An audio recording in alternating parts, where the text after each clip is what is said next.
Welcome to another episode of The Visual Div.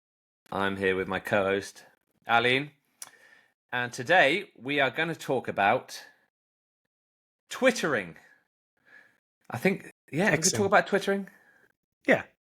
Yeah. Talk about, Grifting, flexing, and Twittering. yeah. The Yeah. bullshit that's on Twitter. That's what I would call it. So, welcome to episode. I'm not sure what number it is. How you doing, Aline? You've had a busy week so far. I think you've been traversing the globe, I've spreading the been, gospel. globe hopping. I was over in London for the last day and a half. That's it, really. I went from Ireland to London and back pretty quick. Went into the Huckleberry, that what it's called, in Shoreditch, where Alessia and Liam from Code and Wanderer work. So I just booked a day in there. And really didn't do much work because those two are so sound that I was just chatting to them for hours. But it was lovely. It was good to meet up with them and just talk shop and talk work. And they're two lovely people doing really cool stuff and super smart. Yeah, it was nice. So I was over meeting my client who was over from the States. Met them on yesterday and talked about the product that we had, the problems that we've run into, and what's the next step for the next 3 months. So it was really productive. It's really cool actually, man. If people realize, like, I live in the back arse of nowhere, like so far, so remote that like it's even like a hair on the crack of the arse of nowhere, that kind of thing. It's so like, and I can get to London in a couple of hours. But I leave my house, it's an hour to the airport, it's an hour on a flight, and like it's a long day. Like I leave at 5, but I'm in London for like 10. It's pretty cool. I think it's just nice that I can be connected to such a metropolitan area in such a relatively short period of time. And it's kind of the same with Dublin. Like, I can get up to Dublin in about 3.5 hours, and instead of having like, I have no problem with people wanting to live in cities, but they're just not for me. I actually had this really weird moment. I was in rush hour London, and I didn't have headphones on, and I was like, "This is weird." Just like people were like, "What?" They were, who was it? Someone described them as fish. They were like fish, just going through the tube, and then that's separating depending on which as the next line they were going to get. And I was like, "Oh my god, this is very strange." Like, I'm not Yeah. used to being around so many people. Yeah, I can imagine it's quite anxiety inducing for some people because I remember going from I used to get a train in and take the Waterloo and City line, which is one stop. So it goes from A to B. It takes you from Waterloo into the city and back again. And because it's only one stop, the train is empty when it pulls into the platform. Mm. Um, so everyone gets on, and it's like tin sardines. It's like fish, but it's tin sardines. And because you're only on there for a certain period of time, it's very quick. Everyone doesn't mind being in armpits and everyone's like, it's amazing because it's a city line, so everyone's dressed in a suit apart from people who aren't dressed in a suit, which is basically me, and they look at you like you're some sort of student because you're not in a sit. And you have to have your head. You just have to be in your own zone Mm. because then when it gets out the other end, you hit bank, and bank is like a rabbit warren of, yeah, as you said, people going left, right, straight, up, down, wow, bam, bam, and everyone knows where they're going, but like Except me. I didn't yeah, know where I was going.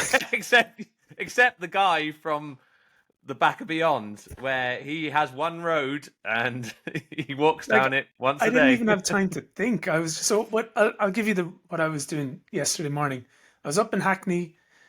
I had like a 15-minute walk to the overground, got on the overground, and then I was getting on to, wasn't the Elizabeth, was it the Victoria line? It was blue anyway. I had to get on a blue line. The blue Now the line. Elizabeth goes out to Heathrow, doesn't it? And it was Yeah. that moment getting off the overground and getting onto the underground. It was just like, and the reason I noticed this is because I lost my headphones charging case on my flight over. So then I didn't have any headphones. So I was just listening and taking in what was going on, which I suppose I normally wouldn't because I would just stick on headphones as well. And the fact that I had to think about where I was going, I was like, where is this? Am I going into the right one? Am I in the right platform? And everybody else was just so, they just had it off by heart. They knew what they were doing. So I was definitely like a duck out of water. Or is it a fish You out of water? I you don't were know. you. I can imagine you were the guy who on the escalators you stood on the left hand side, so people like charging up the escalators like I'm not that bad. I've done that you before, know. but I'm not that bad. There's just Um, you. It's so if you follow some people are just so good at it, and you follow them, and they know how to get into gaps, out of gaps, around people. They swear every 5 steps because someone stopped right in front of them, or but they have it down, and it's amazing. It's amazing watching. Like I spent 15 years in London, and yeah, I don't think you can ever get used to. I don't think you ever like the tube or like the commute, but there are some things that I miss a lot. Um, which is I used to listen to podcasts a lot on my tube. I used to enjoy the fact that that was the only time in the day that I was on my own, that I had my own time. Which is a bit sad, but it's kind of true. And I listened to consumed a lot. Like a lot of people read books. Um, you can get into the zone a little bit more. You chill out for probably an hour either side of your working day, and it's something that I don't do very often now. Even I used to call my mum or my gran when I was walking to the train station because I knew I had a 10-minute walk, and I knew I didn't want to speak to my mum for longer than 10 minutes. And I always had an excuse to jump down the tube, zone off. No one can call me back. I'll be in the zone for 40 minutes and then you're out the other end into work. And likewise. But now I don't do that. I don't call my mum as much. I don't zone out as much in like listening to podcasts apart from when I'm going to walk the dog, but you have to make an effort to do it.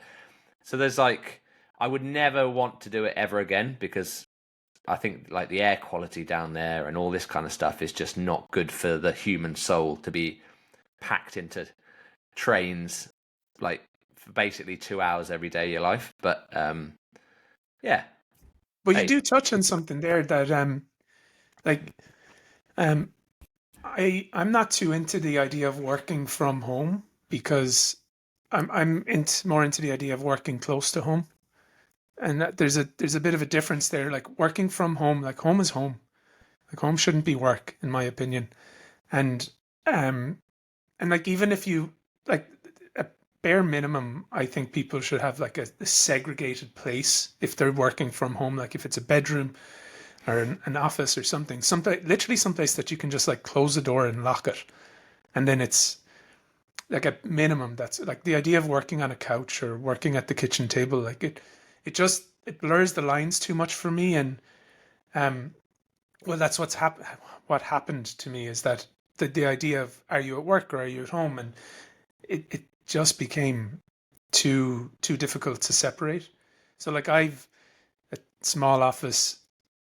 Well, we've an office that's in our garden, like, and we're lucky we've got space. But even that like 20-meter commute, it's enough to separate your home from work, and that's why I have this office that's a couple of kilometers from the house. Um, More so that I can just turn off, which is kind of what you're saying there, like the idea of yeah, like I drive into work, I listen to morning news or whatever it is on the radio in the car, and it is a zone out time, and it's enough time to give you that moment to decompress or something, which I think is a little bit harder when you're just going from working in your home to cooking dinner. Like it's almost like you don't get enough time to separate those two things and start like dad Alan or partner Alan instead of work Alan. yeah, no, it's true. I think it's something that we put on our list of topics to talk about was um, being a freelancer has some big downsides. This is hard, and maybe something that we can cover on that episode will be that the whole flexibility versus predictability of certain things that you do when you're a freelancer actually have an impact on other parts of your life. So, but we've done 9 minutes of talking about tube riding and stuff. So today we are going to talk about Twittering and all the crap on Twitter, and I'm going to pass it over to Aline, who has a little bee in his bonnet that he wants to get out. And once that bee is flying around, we can throw a few ideas and a bit of a debate around. Well, the reason this kind of now I'm not innocent when it comes to self-promotion and self-flagellation on Twitter and LinkedIn, like so. But there's a certain side of the self-promotion that really just kind of annoys me, and it started off with this kind of idea. There's this topic we're going to talk about. It started off again because of a few tweets that you made that just made me laugh. And the reason they made me laugh was because of the bollocks in the comment sections. Because I know that you were taking the piss and everybody else on Twitter was just like, oh, Matt, yeah, you are the bestest of whatever. Like this, what you did this, man, I was literally like laughing out loud reading some of the comments, knowing that you just were like, you had them all going. Like this one here about like how to make $500 monthly MMR, basically 5 bakeries charging them $100 a month on hosting. And like I know this is a real thing that you could do, but I know you were taking the piss. This tweet got 14,000 views. You've got 93 likes. And when you go through it, like people were like, who's going to pay $100 for hosting? And other people are like, yeah, that's an amazing business idea. And it just shows the nonsense that's on Twitter, that if like anything to do with money that is supposedly easy to attain just gets you so much clout, and it's quite frankly it's bullshit. And this was like, I know it was a joke, but it shows what the toxicity of this kind of environment is. And the thing that annoys me is the MMR, the 10K a month bullshit, and all of the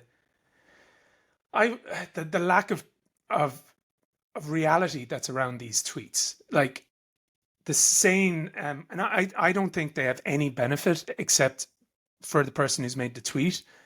I think something like that is self-serving, and I think it puts pressure on other people, and I don't think it's of any benefit, and any of it. And I'm pretty sure I've never done the financial stuff online, like self-promotion of my finances. If I have, your people are more than welcome to call me out for being a hypocrite if I've done it. And if you can find tweets and LinkedIn stuff about me, yeah, fuck it. If I've done it, I'm a complete hypocrite.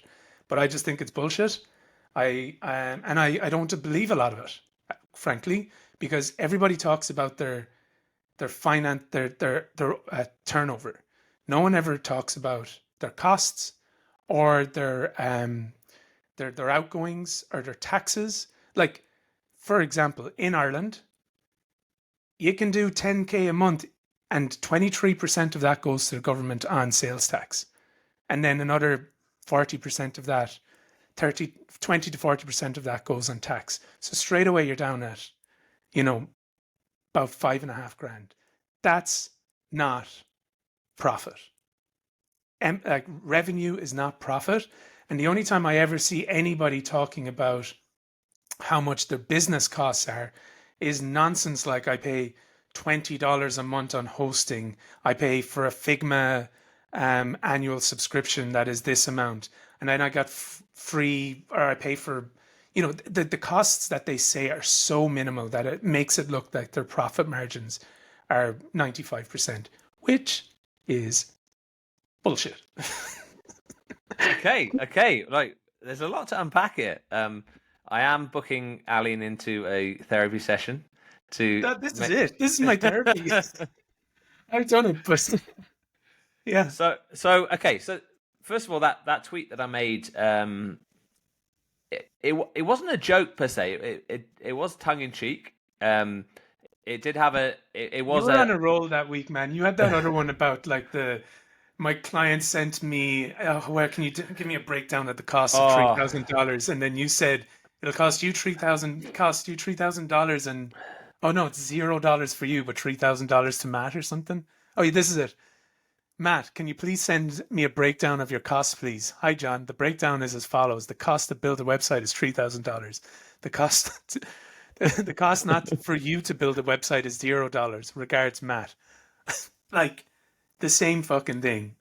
Bullshit. Very, very funny. I was laughing. Well, that was a meme that I stole off something I saw on LinkedIn about something else. But generally, my perception is, I think a lot of those tweets that include financial data, if you look at the people tweeting them, it's kind of, they've done a how to grow your Twitter audience, how to grow your engagement course kind of vibe. You know, they're tweet bros, as maybe they're called. I think that's the best way to describe. And I think, yeah, I think that it does nothing for the person doing it, other than maybe attract like-minded people who also do the same thing. But also, it doesn't do anything for anyone else's mental health in terms of making them realize whether they're doing something good or bad, or as a freelancer, we all know we have up months and down months, and it does boil down to money. It does boil down to, like, if I have a really good month, then that's great, but I know the next month might be less great because I get less clients in. But we all know the realism of that is that there are ups and downs. Now, when you see all these tweets going out, as you said, they only tell 10% of the story, because they don't, they're the tip of the iceberg. There's a lot of stuff going on. It's like a swan, like they say, there's a swan gliding on the river, but underneath the water, the swan is like paddling like crazy, getting his foot stuck in weeds and having fish nibble at them and all that kind of stuff. So it doesn't reflect all of that stuff. But then there's the other side of me who thinks that there is a way to use these sort of share in public, build in public statements to inspire others. So I think I've collected a few tweets, and we won't say who they're from, but there's one tweet that I've seen, and it's all about, right, I've just made 150 grand in revenue this year. I've sent out this many proposals. I've worked for these companies, and I've got an MMR of 10 grand. Here's a thread how to do it. I think complete bullshit engagement tweet bro style tweets. It's like, right, let's put something out there. Let's get loads of likes. Let's get loads of comments and boost my profile on Twitter. Then I think you've got, I've seen another one which has very similar. It's like, I've made over 400 grand in the last few years. And here's my thread on how I did it. But it's from in my eyes, a more respected person, in that I know how they work. I know that they're not making shit up. So I think there's two sides of this. It's like, sometimes a tweet doesn't necessarily reflect the intent of the person tweeting it.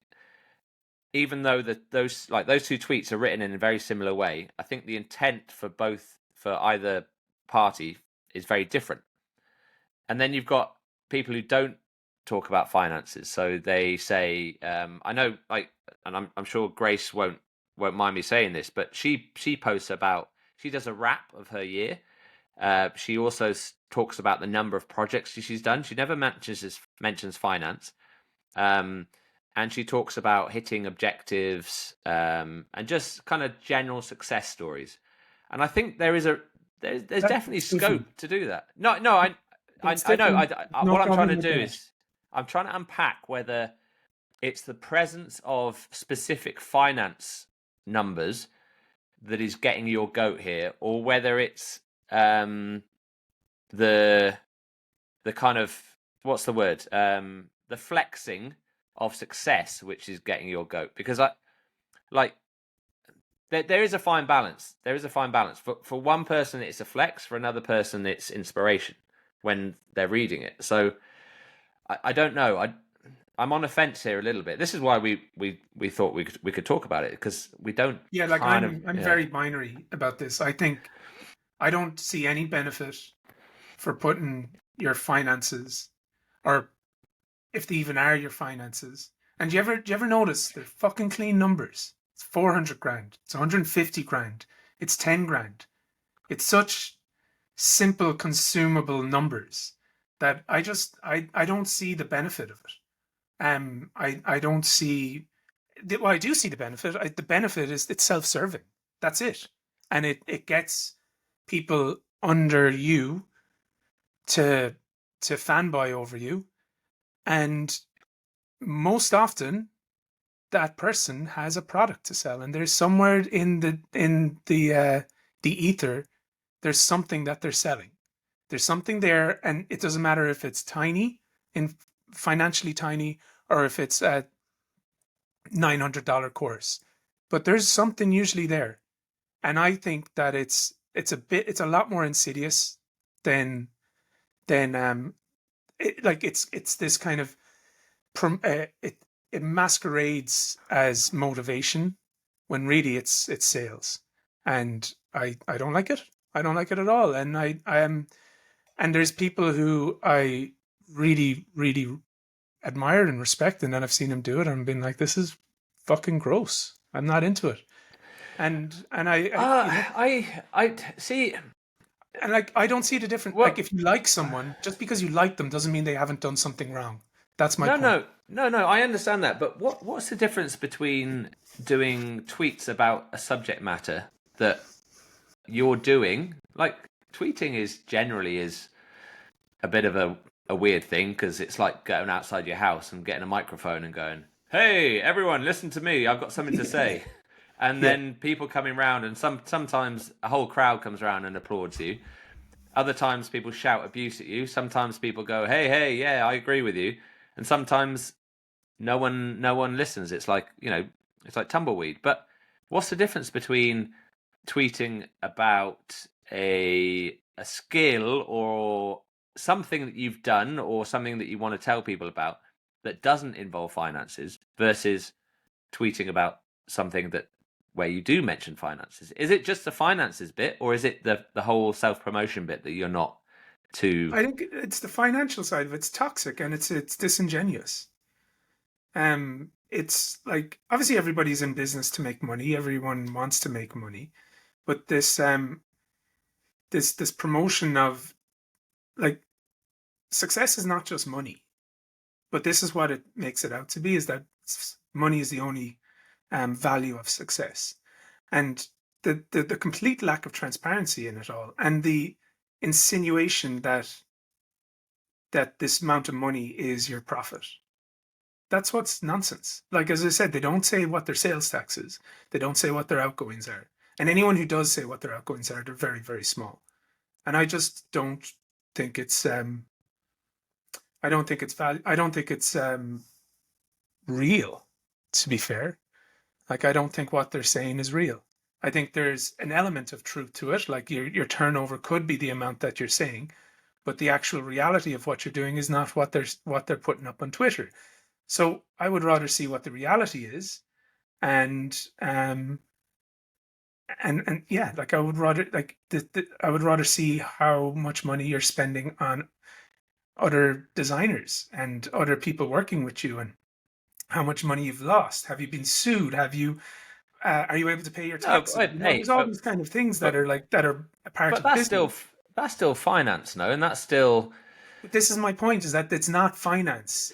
They're not giving their finances. They're giving a figure that is clean and easy to consume, and What people go, about, "Oh, okay? no."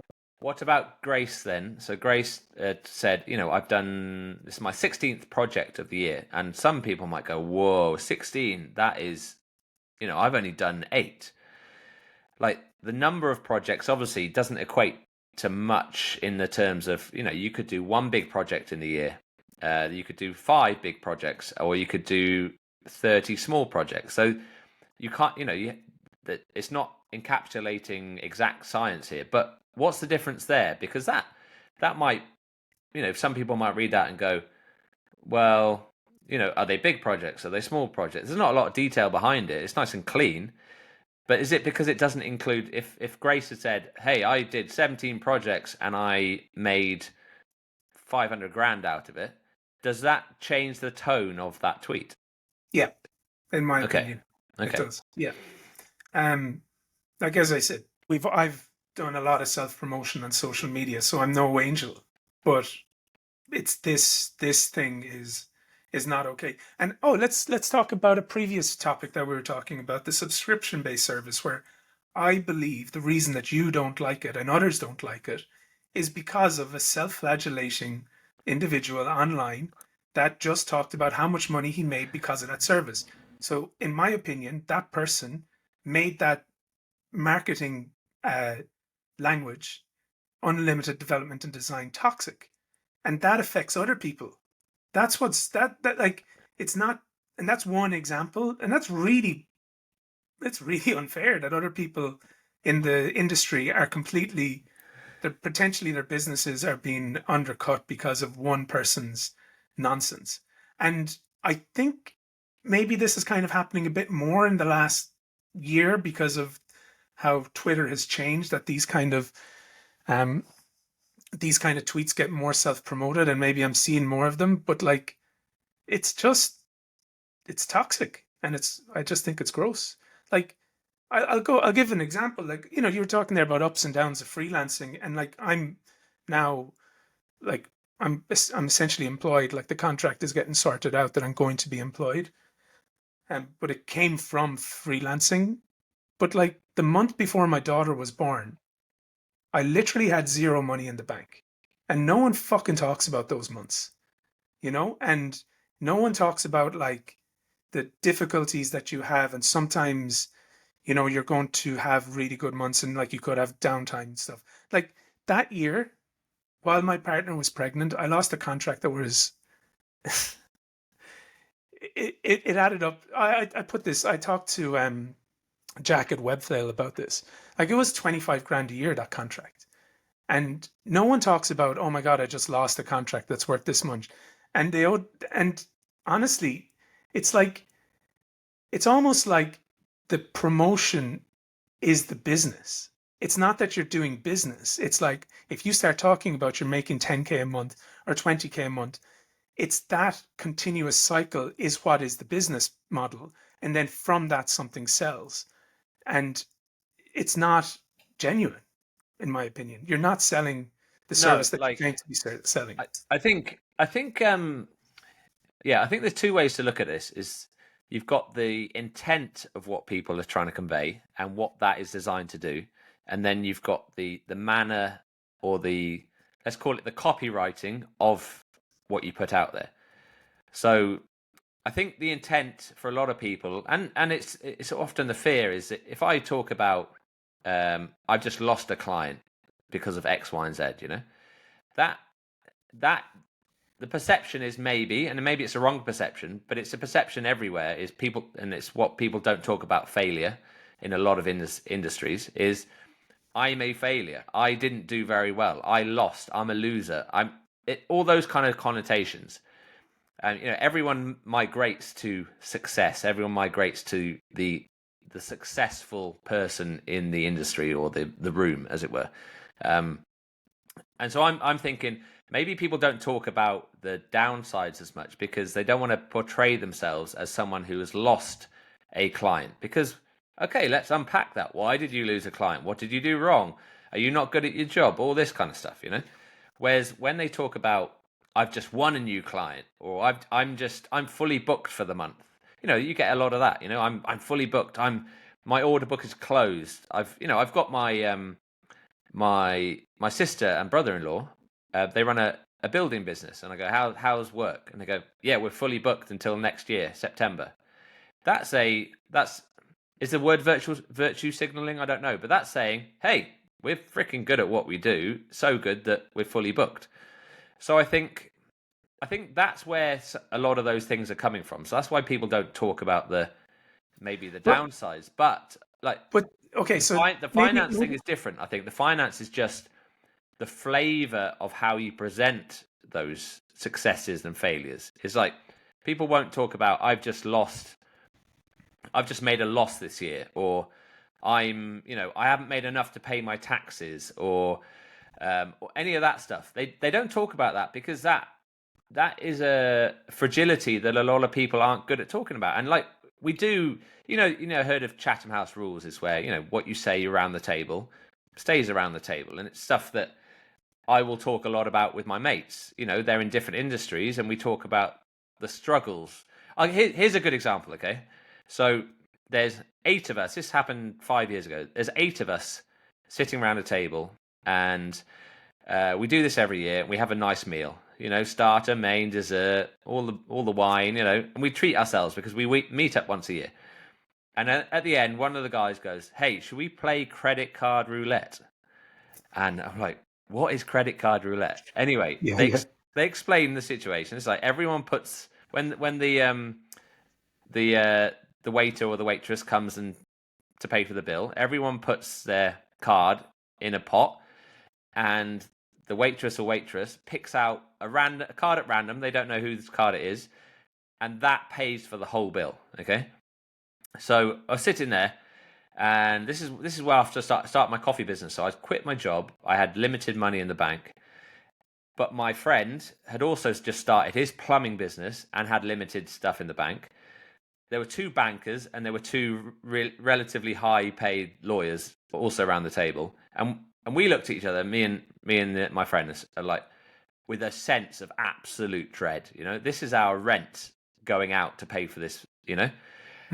And it was a horrible feeling, because for the first time ever we were talking about the ability to pay, success, failure, all around the table. Unfortunately, the waitress picked his card, and I felt like we all had a laugh and whatever, but it was horrible, and we never did it again. We decided we'll never ever do this to each other ever again. Put each other in this position of having finance dominate a conversation, or because it's still an embarrassing thing to talk about. So that's why I think people don't talk about their down months or their down things. But I think talking about your up thing, I think it could be inspirational. It could be that if someone says I've made 200 grand this year from building Webflow sites, I don't think that's a bad thing. I think that's going, well, okay, there's no ceiling. There's no ceiling to my earnings. If I work hard and if I,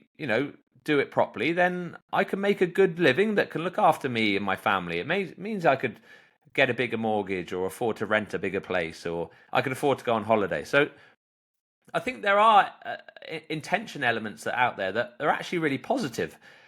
What I think is you've got to pick between the golden ones is the people who regularly tweet about this stuff in a kind of tweet bro manner, which is designed to just, as you said, throw out nice, clean, flexible flex numbers that are designed to get fanboys or girls to follow them, engage with them, and kind of paint a picture that they're more successful than they are. But I don't know. I don't think it's as easy as saying if you include finances, it's a bad thing. If you don't include finances, it's okay. I'll just come back to it. Your turnover is not your profit. But I didn't say anything. But I didn't think anything about, like, everyone has different. No one ever talks about expenses. No one ever talks about, no one ever talks about the costs. They just talk about how much money they made, and how much money you make it's such a different thing to what you're actually taking home. No, but remember, I just think people talk about salaries. The word salary doesn't encompass tax or national insurance or URC or anything like that. It's just a top line starting point. There are all sorts of costs. Like when I was in London, if I cycled to work, it cost me 0 money to commute to get to work. But there was a guy that I sat next to. It cost him $6,000 a year to commute to work because he had to get a train from an hour away. That's never talked about. The salary is what we talk about. The fact that he earns more than me or less than me, that's the number. Yeah, okay. Like having a private conversation with someone is completely different to putting it out to a platform of, what is it, like half Like, was it No, no, 100 million, 200 million people? Like the intent is what I'm talking about. There is no, I don't see any benefit to what they're doing. And I just see it as this way of generating engagement that is, it's toxic. And I just think there's more negatives to what anybody who does with this type of stuff. Like, I'm painting everybody with the same brush. And like, if you want to be proud of what you've done, yeah, fair enough. But like, I don't see the, and maybe like, I don't see the people. You're saying there that some of these tweets might be inspirational. To me, they're not. I just see them as, and this could be like, this could be a part of the Irish psyche. Like, the Irish are very, we're not, we're not into a financial self promotion. Like, Bono had a point once before about how, if the Irish person sees a man with a castle on the hill, they'll begrudgingly talk about him. Whereas if an American sees a man with a castle on the hill, they say, "How do I get there?" And that's that could be a part of what I dislike about this. So like, I understand that I have flaws and limitations, but at the end of the day, I just don't see any positive outcome from this except for the person who's making the tweet. And I'll go back to it. I would I I'm not I would say 90, no, I'll put it out there. Fuck it. 100% of the people that are doing this have something else that they're selling, because they're not selling. This isn't a sales pitch to their client. Like, the client doesn't give a shit really how much money you're making. It's the person underneath you that does. So like, you're not going to your client, "Hey, look at me. I just made 500 grand this year." Your client will be like, "I don't give a fuck about how much money you made this year. I want to know what you're going to do for me right now with this business problem I have." So it doesn't make sense. Why are you promoting this thing? It's not to get more business unless that business is from people underneath you. And if you think about the biggest companies in the world, like the biggest corporations in the world, they do everything in their power to prevent how much they actually make going out. It's not a business decision to say how much money you're making until, like, maybe with stocks and shares and stuff like that, like when financial reports come out. But most of these companies do not want to tell how much profit they're making or how much they're turning over. It's like, it's negative for them. It's not a positive. So I don't see why a freelancer or a small business or anyone like that, I don't see how the benefit it is to their business of selling a service, which is a creative process. I don't see the connection there. But I do see the connection of, "Oh shit, I've got this ebook for $20 that just happens to be in my Twitter bio. I've got this course that's coming up. Join the waitlist." I can see the benefit of getting people into those things.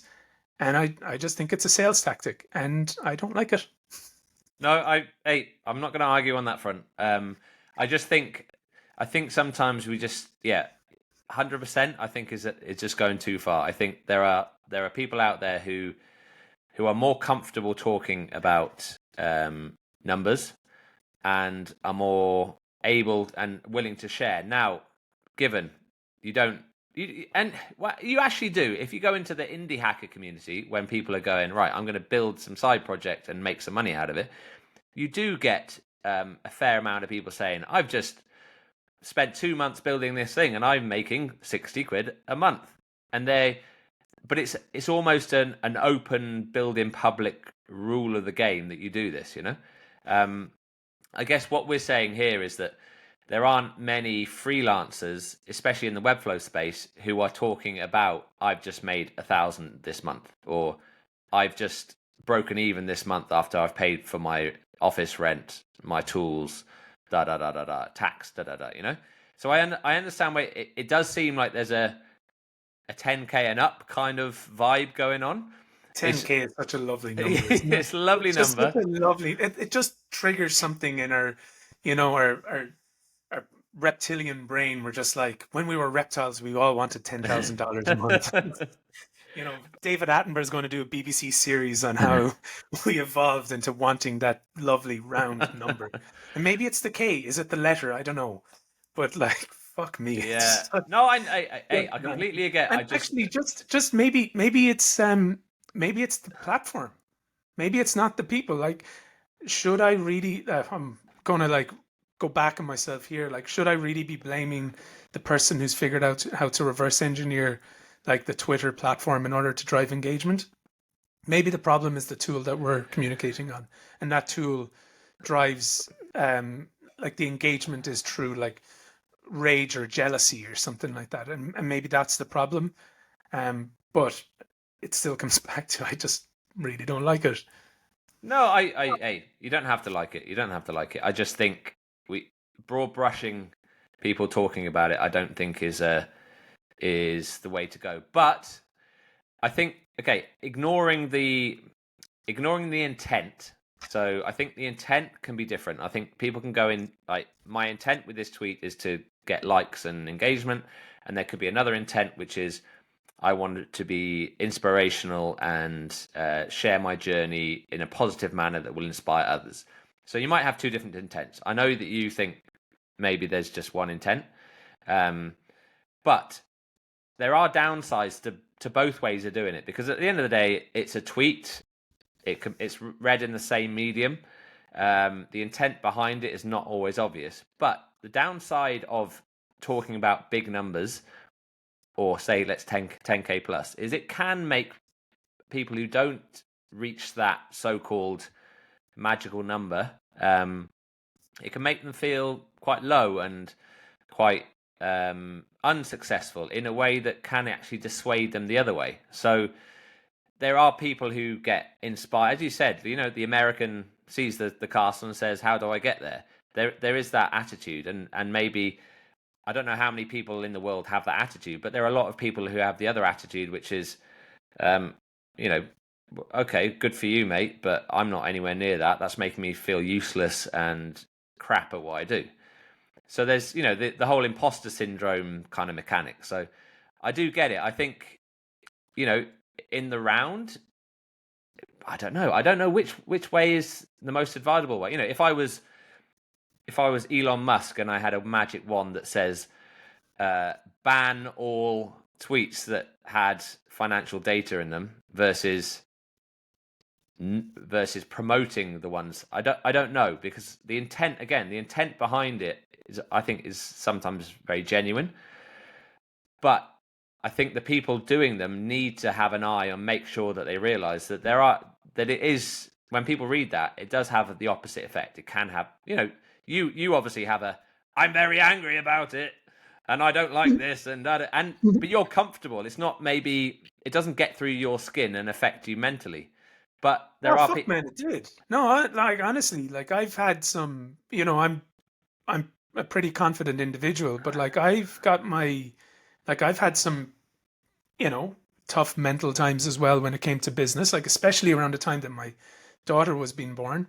You know, my partner was definitely not going to work for the next 6 to 12 months. You know, like I had huge fears and anxieties, and I'm not saying that they all came from watching someone on Twitter promote their own business, but like I do have, like, you know, I'm not a fucking superhero. I'm just, you know, Aline that lives in the west coast of Ireland that likes to surf.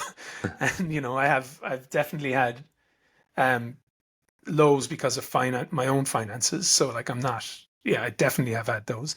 But like, just to kind of go back to what I was saying there about the maybe it's the platform. There's like going through your Twitter, like the amount of value that you put in there, like with tips and like things you can do, CSS stuff, it's just like it doesn't get the same interaction, and it's just like why is this stuff that's actually of value to people, like the stuff that you put out there for completely free is like way more valuable to someone's business than telling someone how much money they made. Like giving someone a tip on how to use CSS and Webflow that they didn't know before. It's like, why does that not get the reaction? And that's got to do with the platform. Like your man out in Bristol is Andrew from Aerobase. Like the work that he does it's fucking beautiful. Like I love his work. He's the guy that did the climbing wall, you know, that it lands at the bottom and people scroll up, and like it was such a cool idea. He's got like, I think he's got 6 employees in the UK. He's paying for 6 UK salaries. It's at least 4. I think it's 6 including him. It's between 4 and 6. Like, that's insane. He's paying 6 UK salaries. His business is all coming through local business in Bristol. Like, he's not in the US market. And he promotes his work and he promotes the outcome of his work.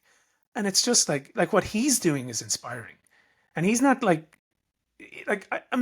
just think of 6 UK salaries, what that turnover has to be a year, like to pay those guys, to keep the lights on, to pay VAT on all of that stuff. Like, what's VAT in the UK? Like, it's quite a bit, isn't it? Like sales tax.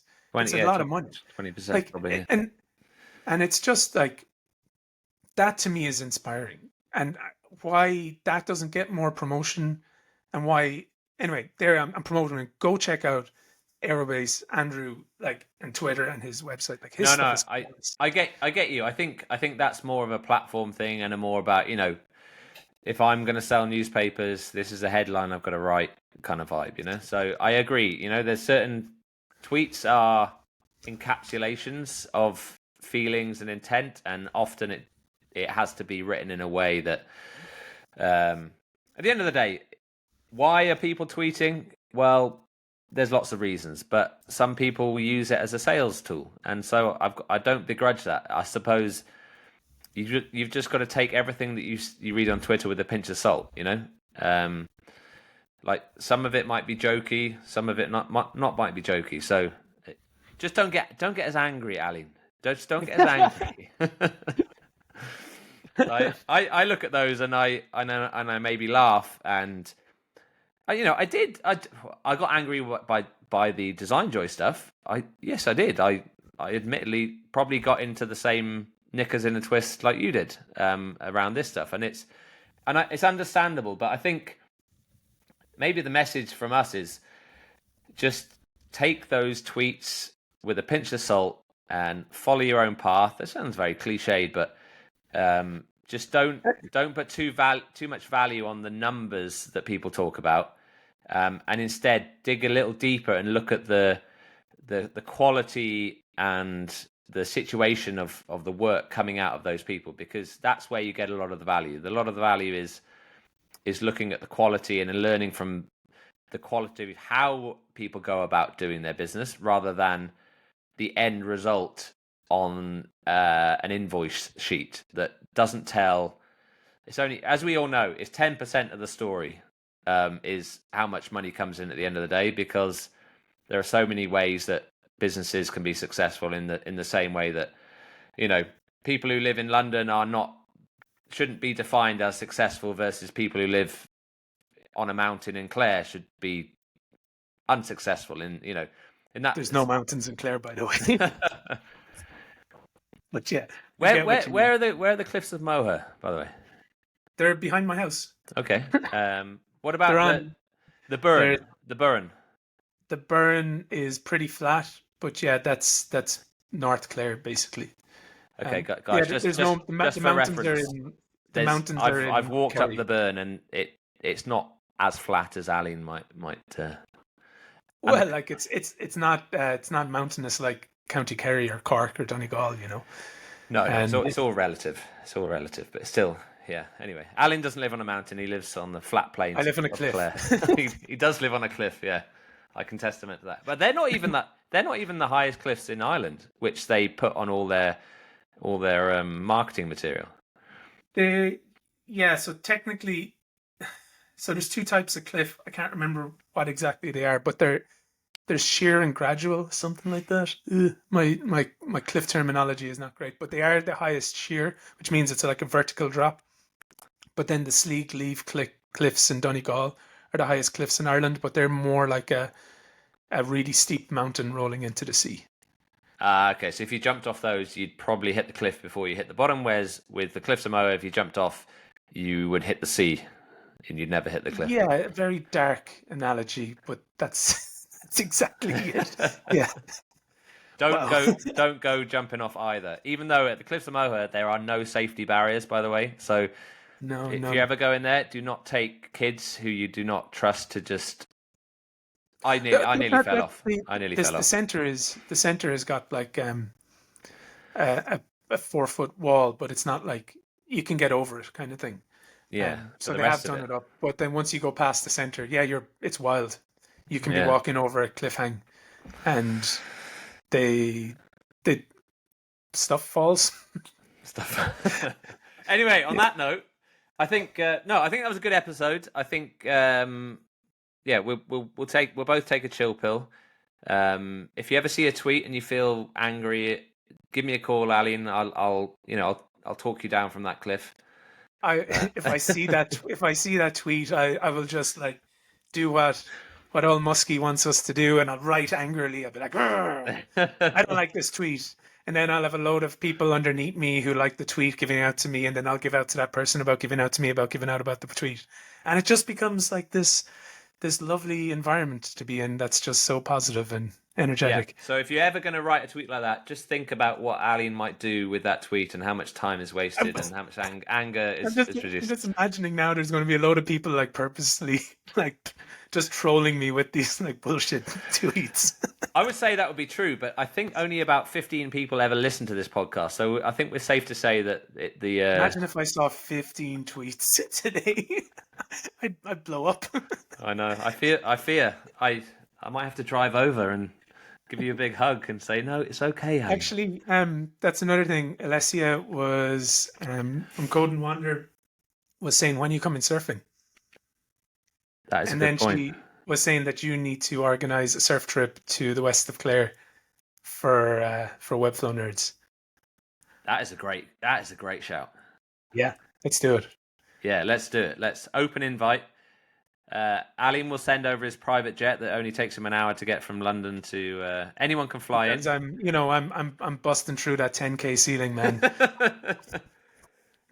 hey, you don't tell us how much that private jet costs, though, do you? So. Also, I'm just going to take a photograph with a Lamborghini that I just hired, and I'm going to put it up as inspirational content there on Twitter.